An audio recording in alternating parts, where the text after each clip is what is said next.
Brother, నీకు ఒక మాట మాత్రం స్పష్టంగా చెప్తున్నాను. నాకు ఎలాంటి ఇల్లీగల్ వ్యవహారాలతో నాకు సంబంధం లేదు. ఫోన్ ట్యాపింగ్ అని చెప్పి లీకు వీరుడు రేవంత్ రెడ్డి గారు పాపం డైరెక్ట్గా ప్రెస్ కాన్ఫరెన్స్ పెట్టే దమ్ము లేదు, డైరెక్ట్గా ఆధారాలు ప్రజల ముందు పెట్టే దమ్ము లేదు.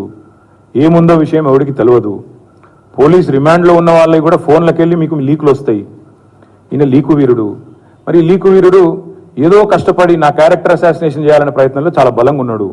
ఎవరో హీరోయిన్లను నేను బెదిరించిన అంటది ఆ మంత్రి. ఆమెకు నెత్తుందా లేదా నాకు తెలియదు. నాకు అంత కర్మ ఏంది, నాకు ఈ దిక్కుమాలిన పనులు చేయాల్సిన పరిస్థితి ఏంది. నాకు ఎలాంటి ఫోన్ ట్యాపింగ్ వ్యవహారంతో నాకు ఎలాంటి సంబంధము లేదు. ఈ అడ్డమైన మాటలు ఎవరైనా మాట్లాడితే, చెత్త మాటలు ఎవరైనా మాట్లాడితే వారు మంత్రి అయినా ముఖ్యమంత్రి అయినా తాట తీస్తాము, లీగల్గానే చూసుకుంటాం. తాట తీస్తామంటే మళ్ళీ మీరు ఇదే యూట్యూబ్లో తమ్మునీళ్ళు పెట్టి తాట తీస్తామన్నాడు ఈయనకు అహంకారం ఎక్కువ అని చూపెడకూరి. అదే వినండి, తొందరపడకండి. తప్పకుండా లీగల్గానే ఎదుర్కొంటాం, న్యాయపరంగానే ఎదుర్కొంటాం. మాకు ఎవరిని బెదిరించాల్సిన అవసరం కానీ ఎవరిని ట్యాపింగ్ చేయాల్సిన అవసరం కానీ లేదు. కానీ దయచేసి మీడియా మిత్రులు నేను కూడా కొడతా ఉన్నా. 2014లో మా ప్రభుత్వం వచ్చింది. మా ప్రభుత్వం రాకంటే ముందు కాంగ్రెస్ ప్రభుత్వం 10 ఏళ్ళు ఉంది. ఆనాడు కాంగ్రెస్ ప్రభుత్వంలో దయచేసి ఇది గుర్తుపెట్టుకోండి, రాయండి, మీరు కావాలంటే మీ ఆర్కైవ్స్లోంచి తీయండి. ఆనాడు కిరణ్ కుమార్ రెడ్డి గారు 2011లో ముఖ్యమంత్రిగా ఉన్నప్పుడు మేము ఆరోపణలు చేయలే. కాంగ్రెస్ ఎంపీలు ఆనాడు ఈరోజు కాంగ్రెస్ ప్రభుత్వంలో మంత్రులుగా ఉన్నవాళ్ళు, ఎమ్మెల్యేలుగా ఉన్నవాళ్ళు, కోమటిరెడ్డి రాజగోపాల్ రెడ్డి, డాక్టర్ గడ్డం వివేక్, అదేవిధంగా పొన్నం ప్రభాకర్ గారు ఈరోజు మంత్రి. వీళ్ళు ముగ్గురు ఆనాడు ఆరోపణ చేసినారు. సుఖేందర్ రెడ్డి గారు కూడా ఉన్నారు అనుకుంటా. అప్పుడు మా ఫోన్లను ట్యాపింగ్ చేస్తున్నాడు కిరణ్ కుమార్ రెడ్డి, తెలంగాణ కాంగ్రెస్ ఎంపీల ఫోన్లను ట్యాపింగ్ చేస్తున్నాడు కిరణ్ కుమార్ రెడ్డి అని చెప్పి ఆనాడు కాంగ్రెస్ ఎంపీలు అప్పటి కాంగ్రెస్ ప్రభుత్వం మీద ఆరోపణ చేశారు. సరే, ఆ తర్వాత ముఖ్యమంత్రి గారు నేను చేయట్లేదు అన్నాడు, అది వేరే విషయం. నేను రేవంత్ రెడ్డి గారిని కూడా కోరుతా ఉన్నా, మీరు 2014 నుంచి ఎందుకు, అంతకుముందు మీ వాళ్ళు ఆరోపణ చేశారు కదా, 2004 నుంచి తీయండి. ఫోన్ ట్యాపింగ్ ఏమేమి జరిగింది, ఎక్కడెక్కడ జరిగింది, 2004 నుంచి ఏమేమి కుంభకోణాలు జరిగినాయి, లంబకోణాలు జరిగినాయి అన్ని తీయండి. ఇంకొక మాట కూడా నేను మిత్రులారా మీకు గుర్తు చేస్తా ఉన్నా. అధికారులు మారలేదు, ప్రభుత్వం మారింది, పార్టీ మారింది. ఇదే శివధర్ రెడ్డి ఈరోజు ఇంటెలిజెన్స్ డీజీ అనుకుంటే ఇప్పుడు ఆయన, ఆనాడు ఇంటెలిజెన్స్ ఐజీగా ఉన్నారు కేసీఆర్ గారి గవర్నమెంట్లో. ఈరోజు టీఎస్పీఎస్సీ చైర్మన్గా ఉన్న మహేందర్ రెడ్డి గారు ఆనాడు రాజశేఖర్ రెడ్డి గారి గవర్నమెంట్లో ఇంటెలిజెన్స్ ఐజీ, ఆ తర్వాత మా ప్రభుత్వంలో డీజీ, హైదరాబాద్ సిపి. మరి ఈరోజు డీజీపీగా ఉన్న రవి గుప్తా గారు ఆనాడు హోమ్ సెక్రటరీ. వీరందరూ కూడా మరి ఈరోజు మా మీద చేసే ఆరోపణలు కానీ, ఇష్టం వచ్చినట్టు ఇచ్చే లీకులు కానీ, మాట్లాడుతున్న మాటలు కానీ, ఆ రోజు అధికారుల ప్రమేయం నిజంగానే జరిగింది అనుకుంటే ఒక్క నిమిషం, ఈ అధికారులకు ఎవరికి తెలియదా?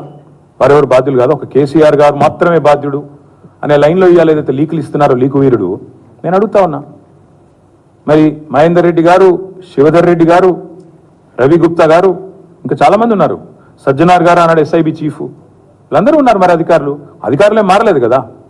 ఫోన్ ట్యాపింగ్ నేను డిమాండ్ చేస్తున్నా ఈ ప్రభుత్వాన్ని, మీకు చిత్తశుద్ధి ఉంటే 2004 మొదలుపెట్టు. ఏమేమి ట్యాపింగ్లు జరిగినాయి నేను నా ఆరోపణ కాదు కదా. ఈరోజు నీ ప్రభుత్వంలో నీ పక్కన కూర్చున్న పొన్నం ప్రభాకర్ గారే ఆ రోజు ఆరోపణ చేసిండ్రు. ఏమని? ఆనాడు కిరణ్ కుమార్ రెడ్డి ప్రభుత్వం నా ఫోన్ ట్యాపింగ్ చేస్తుంది. మరి అది వాస్తవమా కాదా? బయటికి విచారణ గ్యాంబిట్ పెంచు. ఆనాడు అధికారులందరినీ పిలిపి, రిటైర్డ్ ఉన్న వాళ్ళందరినీ పిలిపి, నీ కాంగ్రెస్ ప్రభుత్వం ఫోన్ ట్యాపింగ్ చేసిందా లేదా చూద్దాం. ఇంకోటి బ్రదర్, మీరు మర్చిపోయినట్టున్నారు, నేను మర్చిపోలేదు. నాకే ఐఫోన్ వాళ్ళు, యాపిల్ వాళ్ళు మెసేజ్ పంపినారు, నీ ఫోన్ సర్వేలెన్స్లో ఉంది అంటే. నేను దాని స్క్రీన్ షాట్ కూడా మీరు చూసుకోండి కావాలంటే, ట్విట్టర్లో అప్పుడే పెట్టినా. నా ఒక్కడికే రాలేదు, అసదుద్దీన్ ఓవైసీకి వచ్చింది, ఇంకా కొంతమంది మిత్రులకు ఇక్కడ తెలంగాణలో కూడా మీ ఫోన్లు సర్వేలెన్స్లో ఉన్నాయి, జాగ్రత్త, మీ ఫోను హ్యాక్ అయింది అని నాకు 2022లోనో 2023లోనో వస్తే నేను బయట కూడా పెట్టినది. కాబట్టి ఎవరు ఫోన్లు ట్యాప్ అయినాయి, ఎవరు చేసిండ్రు, ఇవన్నీ కూడా నాకేం భయం లేదు. మేము చాలా స్పష్టంగా ఉన్నాం, చాలా క్లారిటీతో ఉన్నాం. కాబట్టి దయచేసి నేను మిమ్మల్ని కోరేది ఏంటంటే, ఈ యూట్యూబ్లలో పెట్టి పనికిమాలలోకి లీకులు ఇచ్చి అధికారికంగా ప్రెస్ కాన్ఫరెన్స్లు పెట్టకుండా రిమాండ్ రిపోర్ట్లు అని చెప్పి లీకులు చేసి ఎన్ని రోజులు బతుకుతారండి, ఎన్ని రోజులు టైంపాస్ చేస్తారు?